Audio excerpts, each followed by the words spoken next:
All right, good evening, everybody. Welcome to another of the free training tutorials. These tutorials will also, although it's a free training tutorial, we will integrate them into the courses. So we've just starting the introductory module of the vocational training course. And as that gets momentum, we'll reference it during these tutorials as well. But we'll use this tutorial in that training.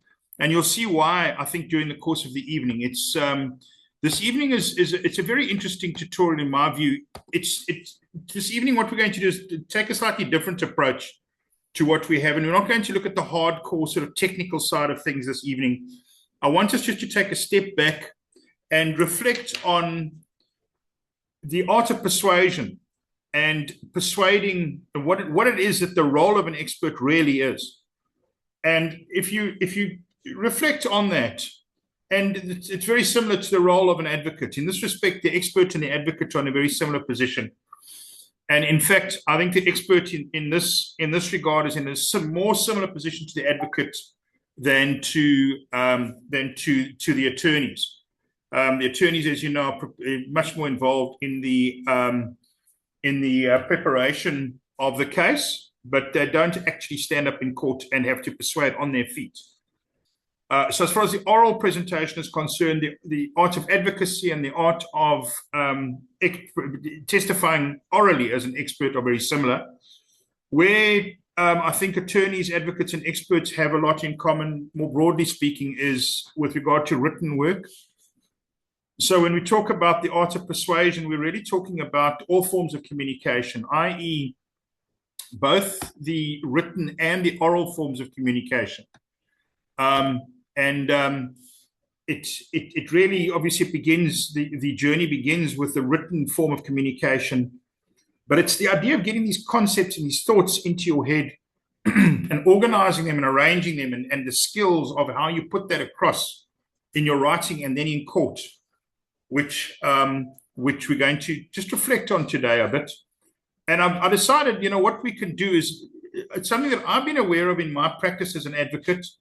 And I do have reference, I do bear these principles in mind when I'm preparing written or oral argument. This is not just a theoretical treatise. These principles that we'll have a look at tonight actually have a very important bearing on how you prepare and how you present your work, whether written or oral. And I think it's good to sort of step back every now and then and reflect on the bigger picture. But what I wanted to do is I wanted to give sort of 5 key tips for expert witnesses when dealing with expert evidence more broadly. What are the 5 key, and I sort of, what would I distill?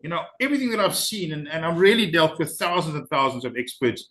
I don't know how many trials I've done. It's several thousand trials, and I don't know how many expert reports. I mean, if you take 10 per report, it must be over 20,000, 30,000 reports I've dealt with.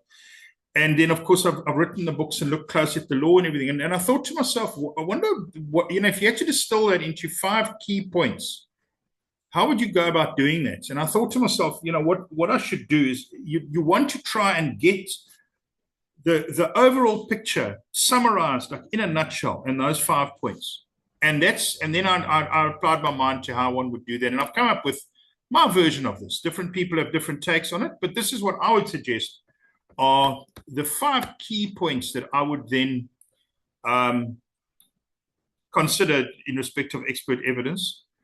And I then superimposed it on some very high-level thinking about the art of persuasion. And I think that high-level thinking can then serves to bring those 5 key points together and distill the essence of those points and organize them. So we've got high-level, very, very rarefied thinking about the art of persuasion, but I've tried to bring that to its essence so that it's easily usable, easily understandable. So I set myself quite a task, and I thought, well, let me get a buddy to help me. So I'm calling in my good mate Aristotle, and I find that, I say that jokingly, but actually I do find, well, let's just have a look at Aristotle there. that's a representation of him. But yeah, you'll see from ancient times. I mean, that's obvious from the picture. His writings were about 2,500 years ago now. So, really when humankind was getting its logical reasoning process in order, and very, very recent in the development of humanity. I mean, human beings have been on the planet for hundreds of thousands of years. And this is only a few thousand years ago. And, it's interesting to think about. We think a few thousand years is a long time, but if you actually just line all your ancestors up from now until Aristotle's time, I think it'll be something like 30 or 40 people in the queue. So it's about 30 or 40 lifetimes ago. I haven't calculated that, but it's not many. It's not a long queue. And I think it's important to make that point because, sometimes we look at these ancient figures or historical figures and we think, well, they're talking in a completely different context. And the context is slightly different, but I don't think it's that different. I think that what he said still resonates very, very loudly today. And Aristotle, let's just have a quick look at his little bio sketch here, as he would call it if you were around today. Aristotle, so 384 to 322 BC. So yeah, about 2,500 years ago that he wrote and taught and thought. And we're very fortunate through the medium of writing to have his thoughts in writing. And his mind can speak to our mind. We're using a different medium this evening. We're using multimedia, information technology, but it's just a means of getting my thoughts to your thoughts and Aristotle's thoughts to us.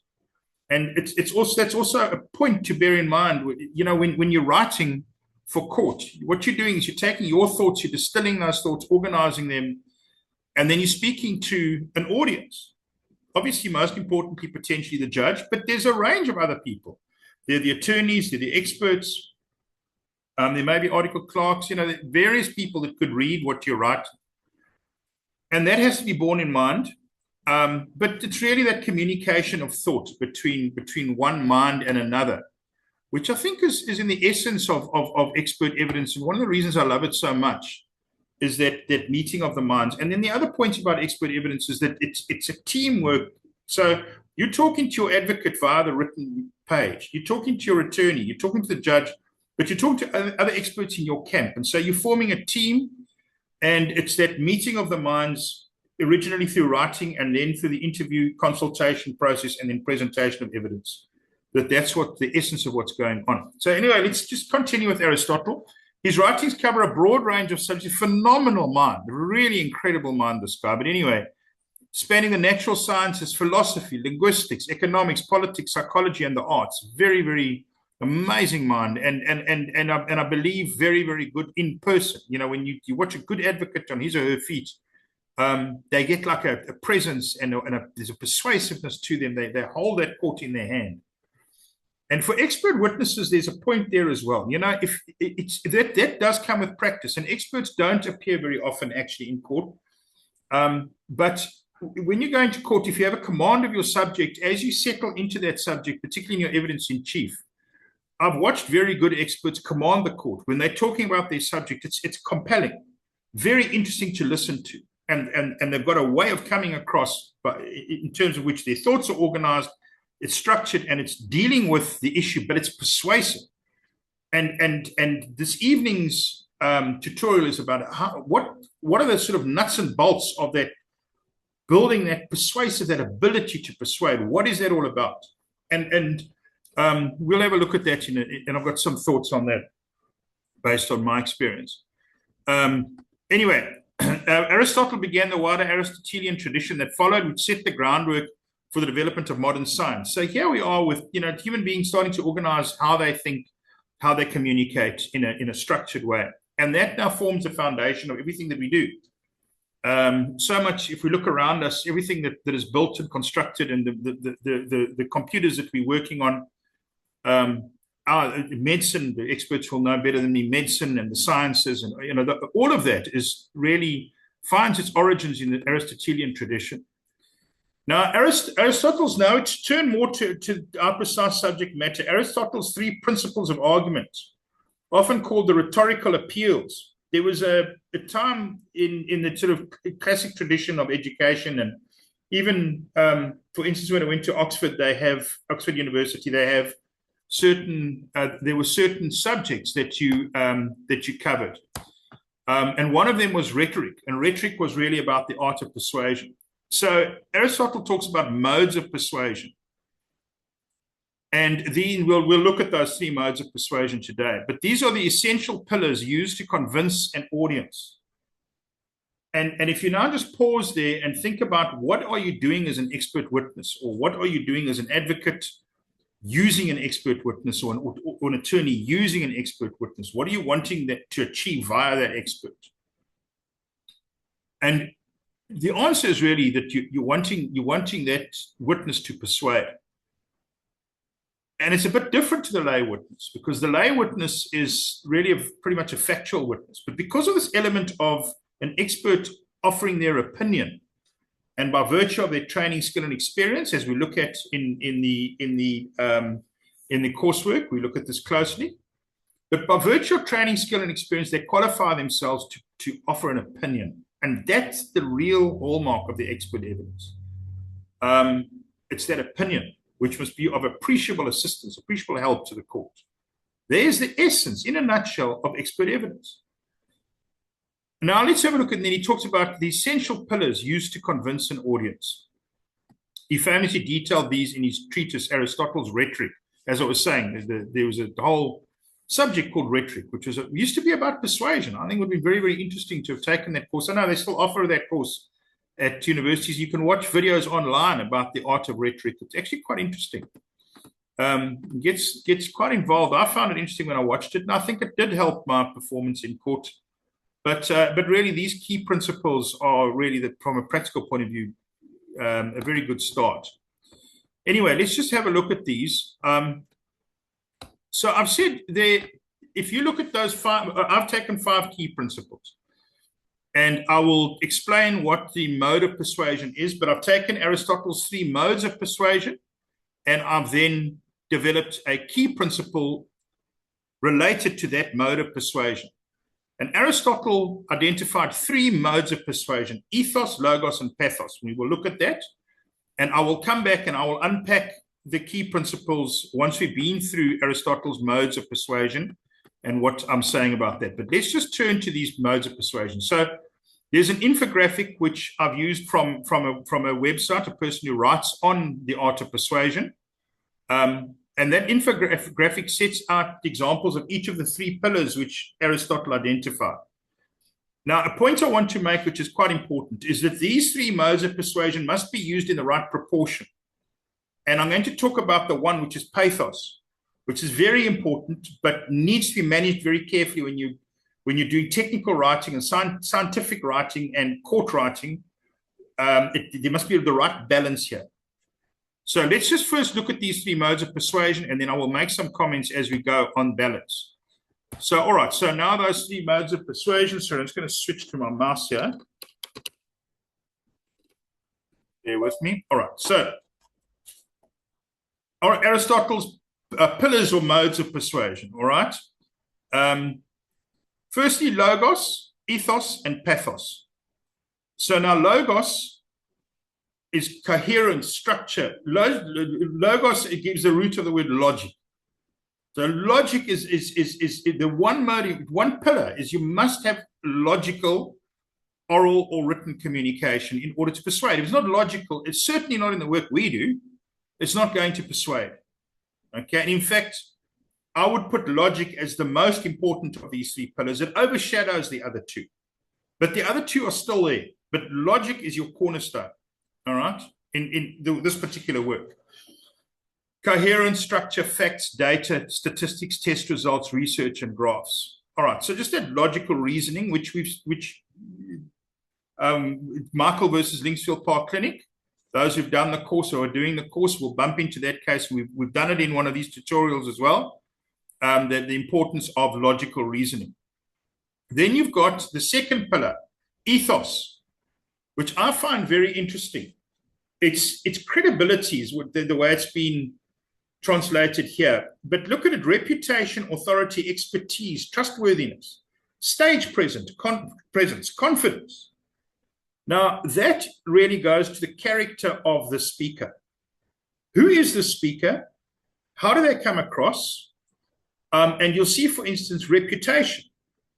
First, if you've got a good reputation, if you're a very senior member of the bar, I've argued against very senior members of the bar, and I can tell you it's difficult because they're good at what they do technically, but they also have a reputation. And the more senior you become as an advocate, the more the judges tend to almost be more influenced, almost give them preference in a way. And when you're arguing against a very senior advocate, that is one thing you have to overcome. Conversely, if I argue against an advocate who's more junior to me, I enjoy that advantage, and it's a significant advantage. It won't trump all. So in other words, if the logic is not right, or if the pathos is not right, and I'll talk about that in a few minutes, then I can't just stand up and say what I want. I have to persuade. But the fact that I am recognized as knowing what I talk about, and I have a reputation, etc. So what I was saying, if we go through the modes of persuasion, so your reputation is important. Bear that in mind. It does affect the judge, and it does affect your opposite number, and it does affect how your work and your communication is being perceived. Authority really falls under the similar heading. Expertise, I would put that under, that's more sort of the technical expertise, which I talked about the need to be of appreciable help or appreciable assistance to the court. So that's the more your technical requirement, which of course must be satisfied, but there's more to it than just that. Trustworthiness is very important, and you'll see that I often emphasize this point in a way. And you know, when I structure any of this training, I very much bear in mind the relationship between the court and the expert, because it's that relationship which is absolutely critical. And the question of trustworthiness comes into it. The court needs to be able to trust the expert. And there's so many ways in which an expert then demonstrates that. So, for instance, being proficient with the applicable legal principles, knowing how to address the court, knowing what to say, what not to say, how to dress, how your work should be presented from a practical perspective. You know, should it be in a lever arch file? How to be familiar with the court processes, etc. A lot that goes into building that trust, lots of little signals. And then, of course, a technical excellence and expertise, an organization of your thinking, your writing, and your work. Okay.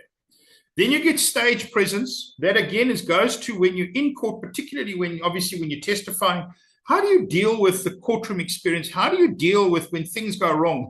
Like what happened to me a few minutes ago. You know, things do go wrong. And you have to have the sort of mental maturity and experience to be able to take those things in your stride. Particularly when you're getting cross-examined. If things do go wrong in cross-examination, I've watched many a witness with a good cross-examiner. A good cross-examiner scores a point that is not deadly, but it's a point. And you watch the witness crumble. And then the next thing, they're making all sorts of strange concessions that you can never recover from. So that also leads to confidence. So all of this is built into the character of who the speaker is. You've got your logic, and we look at that, we unpack that, but your credibility, and this is the element which is ethos. Who is the speaker? And you need to be savvy when you prepare your reports and when you present your evidence. You need to be worldly wise, because you need to establish, this thing of persuading is, there's a kind of magic to it, that you have to put yourself forward as somebody that the court should, in a sense, defer to as an expert. They'll never say that. The court, you'll never hear a judge say that. But you need to almost, in a funny way, almost intimidate the judge into listening to the expert. I'm being completely frank here. And that's not through brash force. That's not going to work.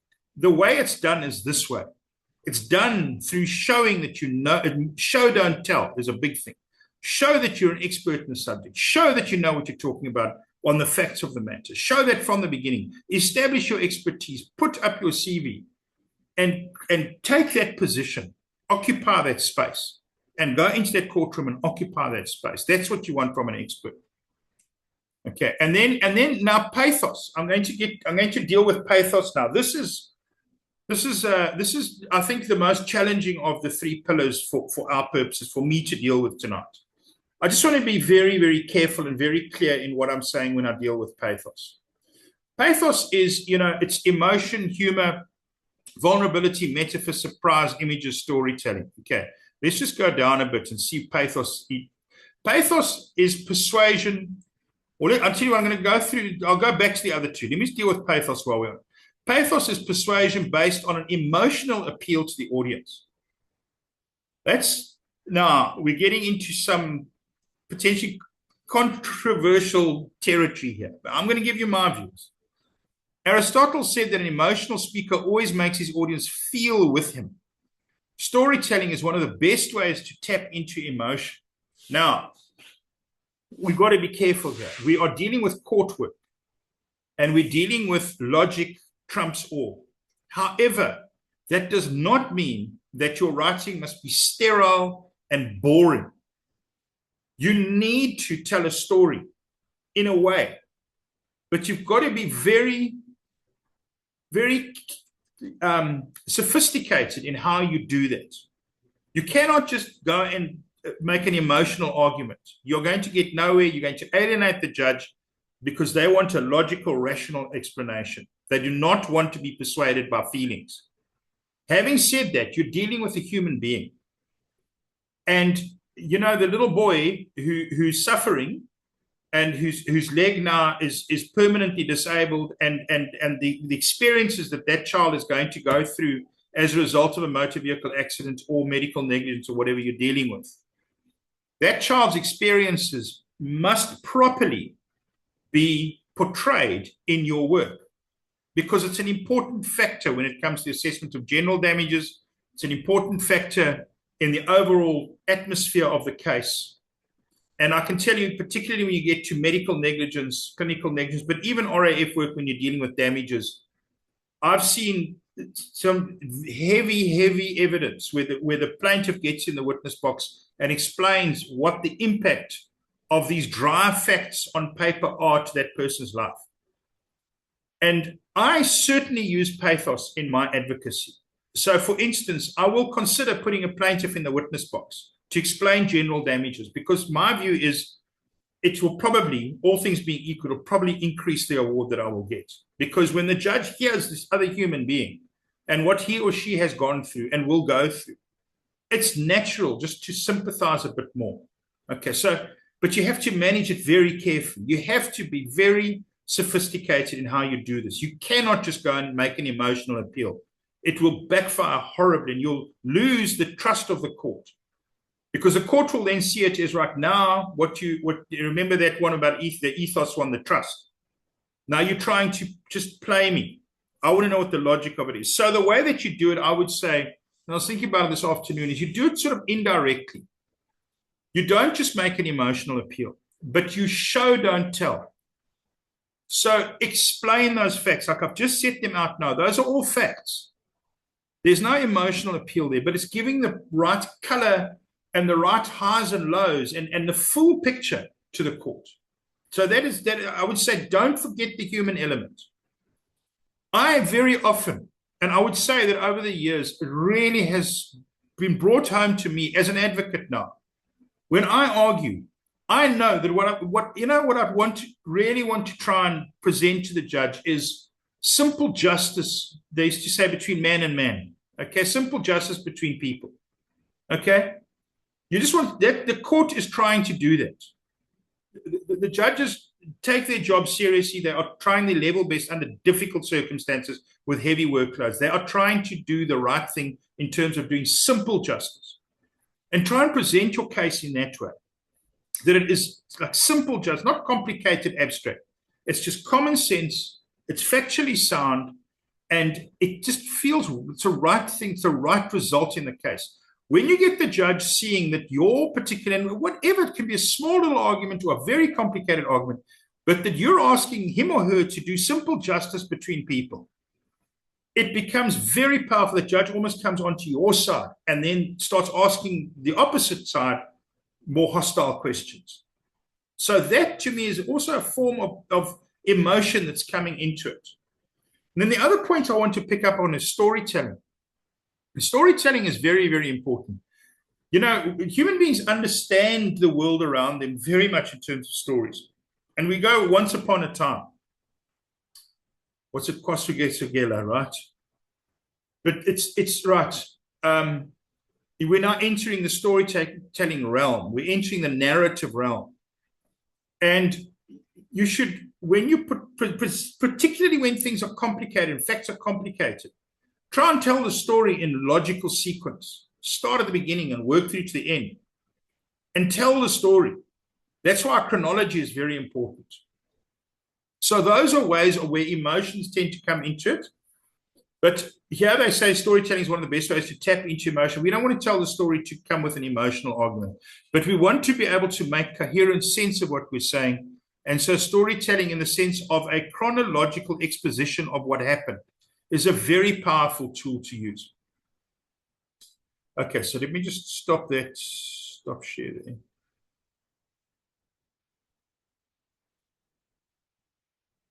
Let me just go back into the site. Just bear with me a moment. So, all right, just while the site comes up. So just then, insofar as that is concerned, what I would suggest is that I said that I would go through these through these particular points here. All right, let's just go and have a look at these principles now.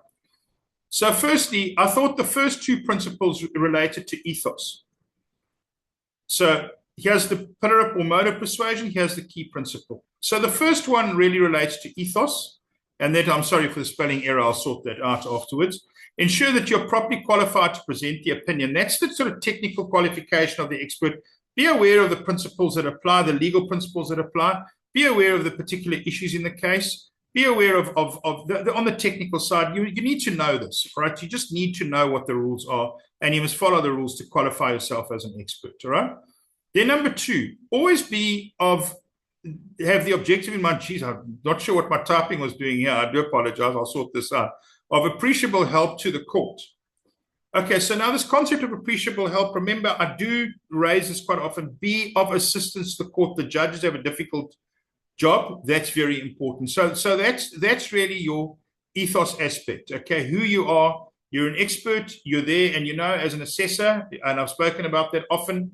Deal within the training that you should be of appreciable assistance, help to the court.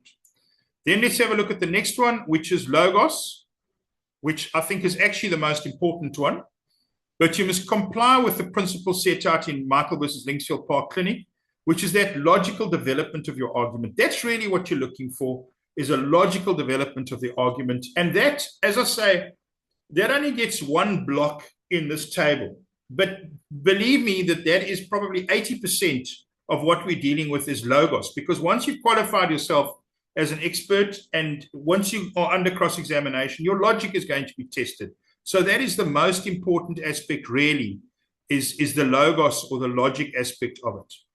Okay, then the next one that you want to have a look at is, the next one is pathos, humanize the issues, which we dealt with now. And then keep the right balance. And this is important to end on.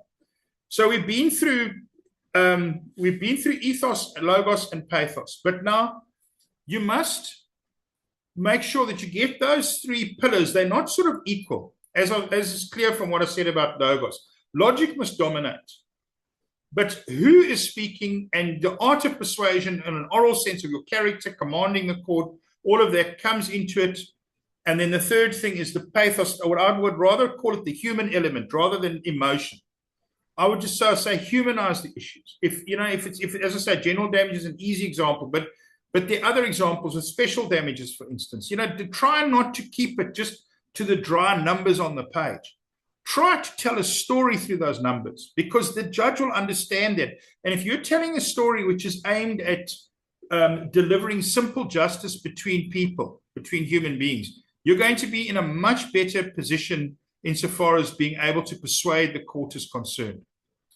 So, all right, those are the thoughts that I had insofar as the 5 key points that I would say for expert witnesses. It is, as I say, a bit of an unusual tutorial, this, because we're stepping back and we're really thinking about the essence.